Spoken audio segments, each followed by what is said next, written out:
Hello, Emily here from Emily's Visions. Nice to be back with you. As you can hear from the noise behind me, the school term has started.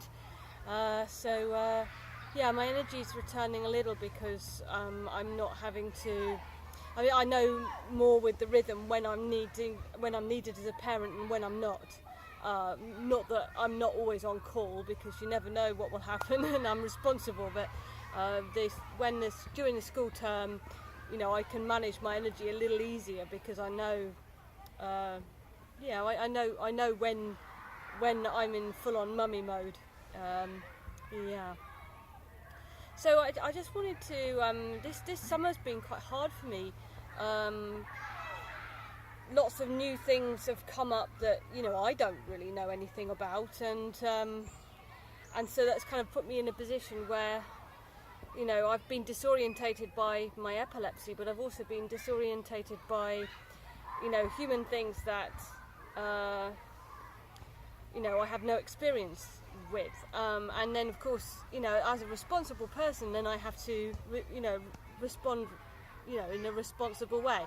And what is responsible? What would a responsible person do in a new situation? It's always, I think everybody would probably find that quite difficult.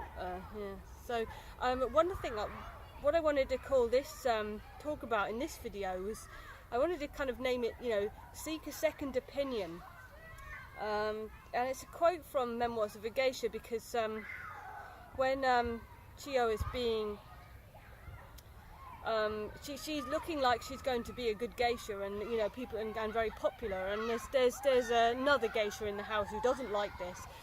In fiction, people tend to focus on the women not getting on when they live together, rather than getting on, which the majority of women would, and the majority of human beings would, because we have a strong instinct for wanting to preserve the roof over our head and the meals that come to our mouths. So we don't really have a very strong tendency as humans, I think, to kind of rock the boat, really, unless we lose our tempers or unusual circumstances come up. Anyhow, in that situation, some rumours have been spread around about her, and she's trying to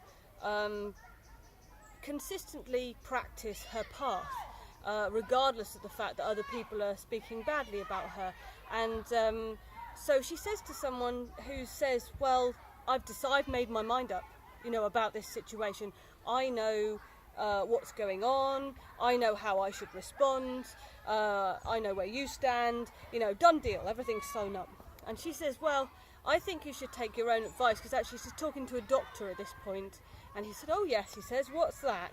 And she says, seek a second opinion, which I'm having to do quite a lot at the moment, seeking a second opinion, because when I've been in unusual circumstances, very often I've got people around me, some people around me, who, again, will think, probably because they want to live a simple life. So then they decide the way things are, and they think that that's like the status quo, and that's the way it has to be. But they're not always the most qualified person to make that definition. Might even be getting themselves in a little trouble saying so. But unless I seek a second opinion, if I take their opinion as the first thing and the most important thing, then they get what they want, and nobody learns anything. To be honest with you, it's not a very stable society if any individual person can go, well, actually, the world is like this. That works on a kind of, maybe that works if you in your mind, if you think that the world revolves around you, or that, you're living your dream life, but, we all have to deal. I mean, even when I'm not dealing with humans saying, no, I can't come around today, or no, that's not going to work, or that will be such and such an amount of money, do you have it? No, you don't, so you can't have it.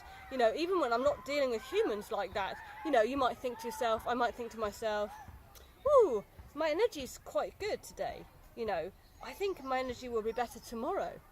If I don't have a seizure, I might do some gardening, And then the day comes and it's raining, and I just, you can't do you can't control life like that. You can't really have a mind where you go, I'm going to make firm definitions about the world. So from that perspective, when other people are doing that as well, I think it's a difficult situation, because it might be possible that actually the reason why they're saying this is the way it is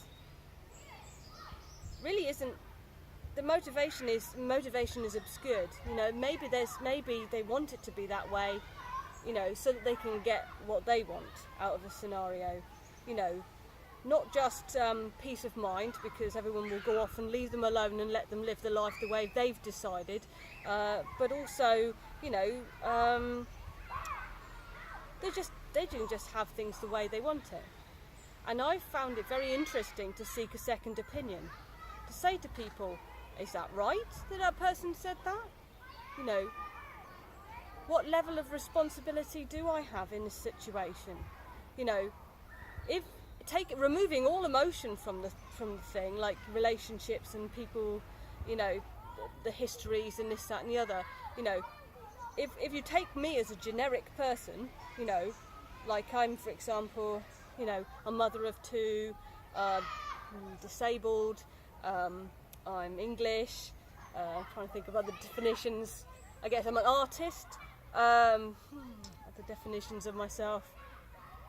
I guess I'm a feminist. I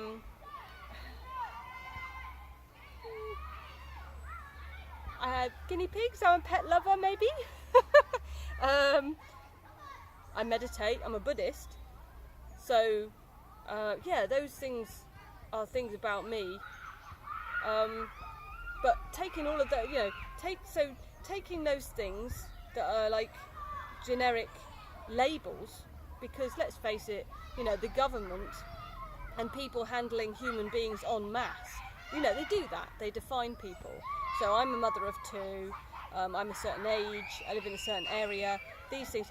Somebody in that situation, taking away the fact that I am Emily Rogers, and I have relationships that are particular ways with particular people, what would that generic person do? What responsibilities does that generic person have?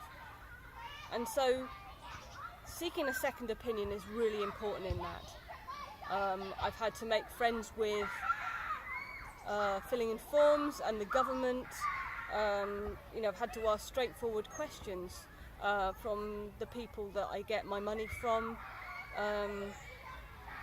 And although I have to say, in general, I think those things are a bit of a hassle. They're like bureaucracy, you kind of roll our eyes at having to do these things.